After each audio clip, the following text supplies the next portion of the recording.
Revive these, please.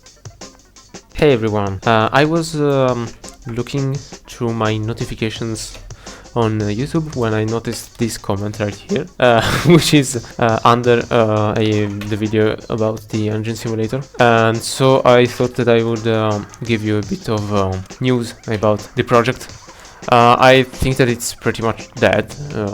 I don't think that I'm gonna revive the project, but it may happen, I don't know. The latest update is this one. I was rewriting everything in C++ because you can't make a simulator in Godot. It's just fun that it did exist and run. This instead is a much better version, but it misses like everything. It's just a simulation of a piston going up and down. I can apply some torque on the crankshaft, and so you see it's spinning. Yeah, it's got nothing. It's just pressure in the chamber. That was the latest feature that I was implementing. So yeah, you see that I was implementing pressure inside the chamber so that I could have classes managing this stuff, the chamber, and then having all of the explosion going on, and yeah, so that I could simulate everything. So this is something that I was doing. Unfortunately, I don't have a lot of time. First of all, because I'm busy with university right now. Then second, I am in reality I want to be a game developer. So this is something that I'm working on. Yeah, I'll take the opportunity to talk about my projects in general. It looks difficult. It is difficult to drive, but once you get used to it, I think that it's pretty cool, honestly. Because you have a sense of control that you can't have.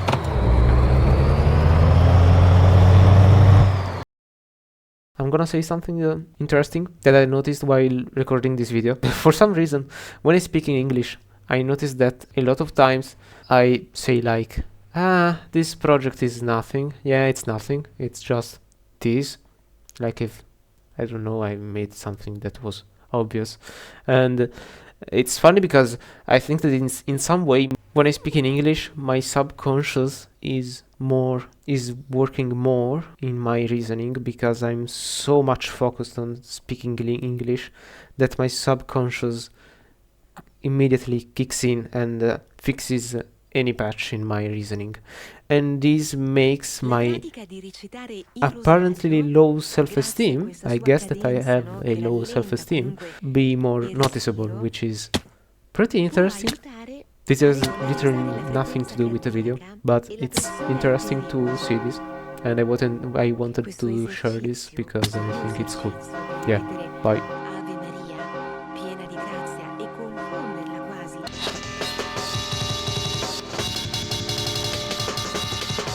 And yes, this is it. But I'm gonna rapidly explain some of the features of this project that doesn't exist. Because the previous version, just first of all, everything was just made to make that the specific engine work, and it was supposed to work with inline engines. So technically you can simulate also V-shaped engines with my old simulator. I think you just have to apply some sort of offset to the combustion events. So you gotta do some math, but it technically wasn't a V-shaped simulator, and also it would cause some issues if you have this kind of engine.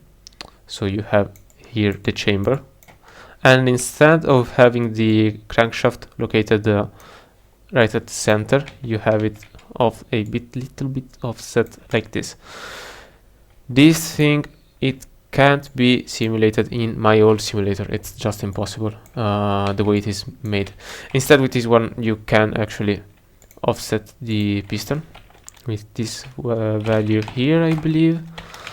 Let's see. Yes. So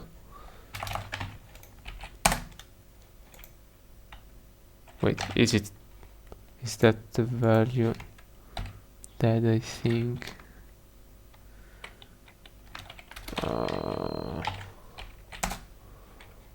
Oh right, here it is. So you see it is now offset by a bit.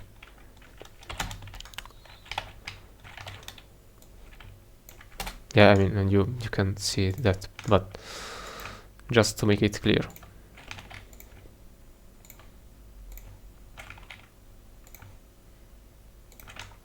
I mean, I could just be drawing random lines, but yeah, trust me.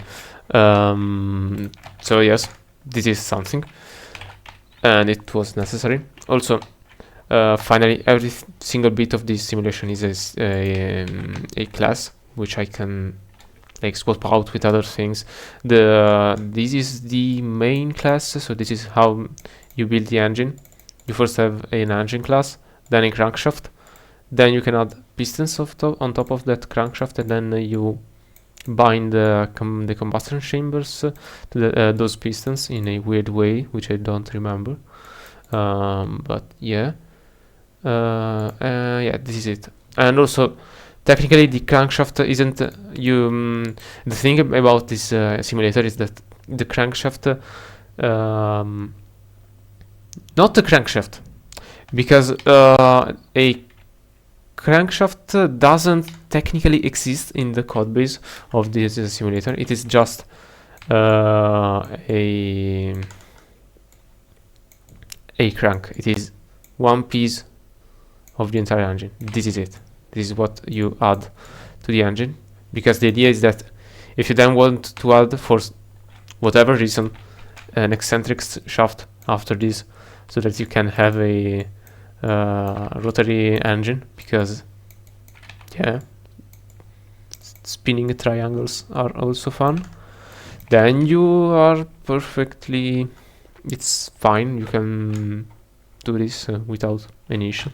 So you just make another drive node, it is technically called, which type isn't a crank, but it is an eccentric shaft, which of course I haven't made because it's not my priority at the moment.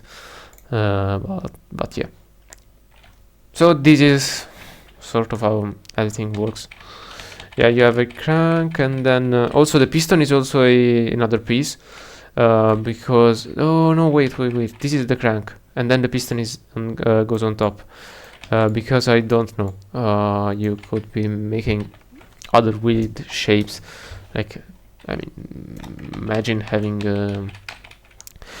there are some working prototypes, I think, of similar engines. Maybe not working prototypes, but there are ideas, at least, of stuff like this. So you have here the crankshaft, then you have is this called the rod? Yeah, the piston rod. But instead of having a piston, what you have is like something like this, which then goes on to two pistons. It's kind of weird, and then I don't know, but there are similar engines, and so the idea is that by generalizing everything, you can then build on top and add these other things without having to restructure the entire project. Con il respiro ottiene questi benefici, quindi la salute cardiovascolare, poi una migliore ossigenazione, il ritmo respiratorio più lento perché lo rallentiamo.